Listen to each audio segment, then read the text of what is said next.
Hi, Deborah. Hi, Cynthia. How are you? I am doing well. How are Doing you? great. Good. Great to see you. Good to see you. How's the conference going? The conference is going great. This is one of the best ever.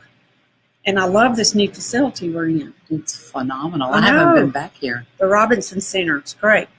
Debra Finney is with us, and she is the District Outreach Education Manager for the EEOC Memphis District. And she is going to be speaking this afternoon about the EEOC. What's going on? And what's going on. Yes. So start us off with the commission itself and tell us what's going on there. We don't have a full commission. We are waiting the appointment of a chair, and President Trump nominated Janet Dillon to fill that position. She is the general counsel for Burlington Stores. Oh, okay. And he also nominated Daniel Gade to be a commissioner.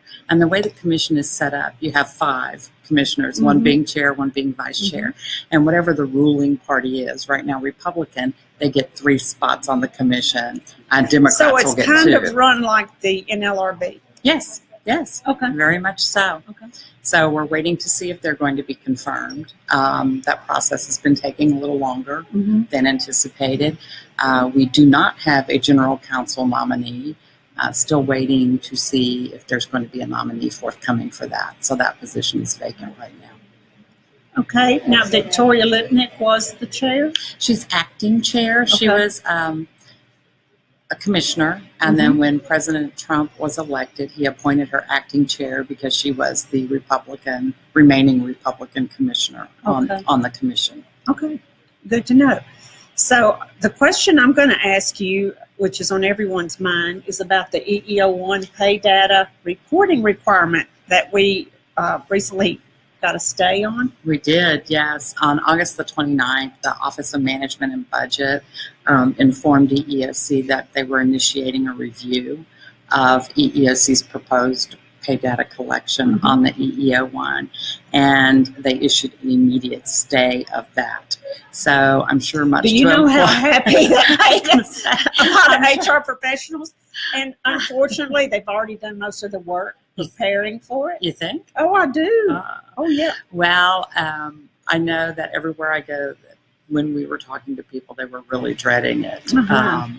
But they have a stay for now, and they get an extended period to file their EEO1. It'll now be due in March of 2018 instead of September 2017. I'm sure a lot of HR professionals are so glad to hear that. The Commissioner Lipnick, our acting chair Lipnick, wants us to reiterate that EEOC is still committed to our strong enforcement of equal pay laws. Oh, sure, I'm sure. Yeah. But I think the main concern, what I'm hearing from HR professionals, was the privacy and confidentiality issues. Everyone's afraid that confidential salary information may get out.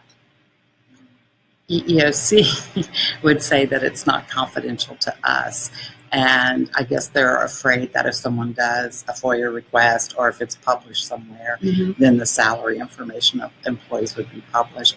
And I think there's also some employers have argued that the data doesn't really show anything, which the commission disagrees with. But there's been that argument as well. Right, right. And the argument will continue. It will, and it remains to be seen if the EEO1 pay data collection will happen or not. Yeah.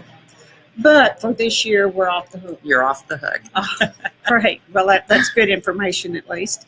So what's new at the EEOC? Well, let's see. We've got a lot going on. We have some new guidance we issued on retaliation, and that can be found on our website. And that's never ending. It just keeps growing, it seems. Well, we had not updated it since 1998. Okay. So there have been several significant court cases and rulings and expansions.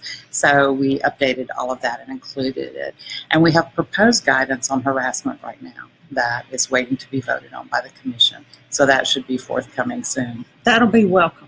Yes, it will. Anytime you can issue guidance that helps HR professionals, we appreciate it. Particularly after the 2016 report on the Select Task Force on Harassment that was co-chaired by Acting Chair Lipnick now and Commissioner Feldblum. And how is Commissioner Feldblum? Haven't seen her. She's in a while. doing well. Her term ends, I think, in this year, July 2018. I think so. She used to speak at a lot of conferences, and I haven't seen her lately. I haven't seen her either. Oh, okay. So. I was going to tell you to tell her hello, but you hadn't seen If her. I see her, I will tell her. Well, hopefully we'll see her again before she leaves. I'm sure. Yeah. She likes to get out and talk with folks. Yeah. So the Select Task Force on Harassment really put together a great report and some good resources for employers.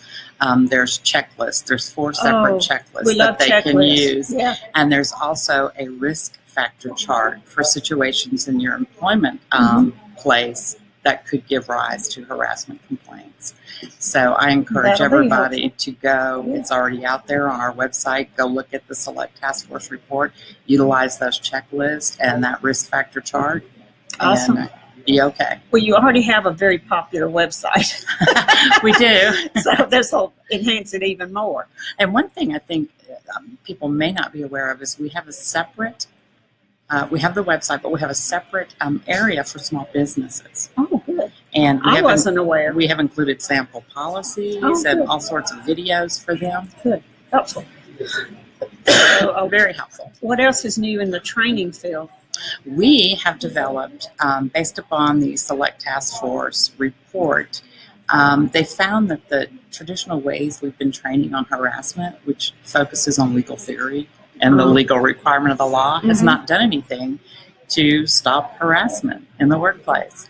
Well, we know that's true. So they because found, it's amazing to me it is. how it continues after all these years with all the training, all the legislation. Harassment is still one of the top. It is, and it's one that big awards are given in. You know, if you go look at our press releases on our website. That's the reason I can't believe it continues. You think that's a big deterring factor, you know, the fines and the penalties, but it doesn't seem to matter. Well, research seems to indicate that the focus needs to be on respectful and civil behavior in the workplace.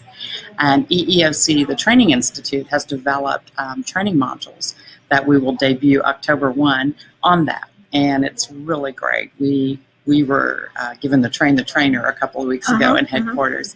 And we have a 2-hour employee module, a 3-hour employee module, a 3-hour supervisory, and a 4-hour supervisory module.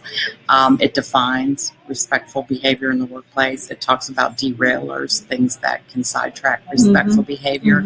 And it provides supervisors with a plan, a template, if you will, for coaching employees Much engaged needed. Wonderful. in disrespectful behavior. How did we get this training? Do we need to call you, or is it on? Is it like something we can download from your website? No, you have to call us. It's live training. Okay, you come and present. We come and present. Awesome. Yeah. And it's fee-based, but our fees are solely designed to recover the cost of delivering the training. So it's very cost-effective. Understand that. For an employer.